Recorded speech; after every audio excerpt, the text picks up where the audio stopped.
You know, I'd like to get your answer to this latest breaking news. It's pretty big news at that, Congressman, that a plea deal that President Biden's son, Hunter Biden, had reached with prosecutors that could be falling apart. He wanted it limited to just the two areas that he had agreed to: possession of a gun and some other misdemeanor tax charges.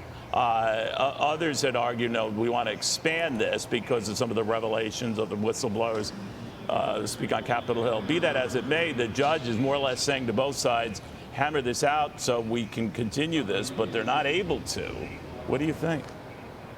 Well, look, I think the judge is right to have that opinion. First of all, they need to hammer this out. We want justice to be served here.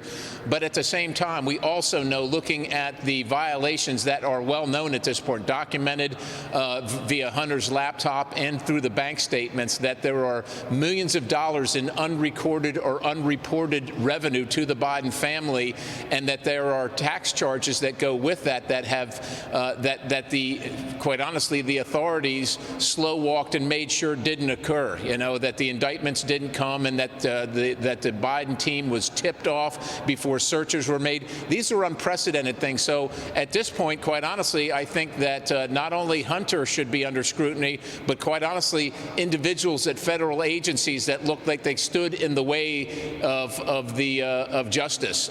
That's if we're going to have any credibility for our justice system, if people are going to believe that justice is indeed blind, then we can't have officials standing in the way of these proceedings, and that's what it looks like. It looks like obstruction to me. It looks like a mess right now to me. Scott Perry, always good seeing you, sir. Thank you very much.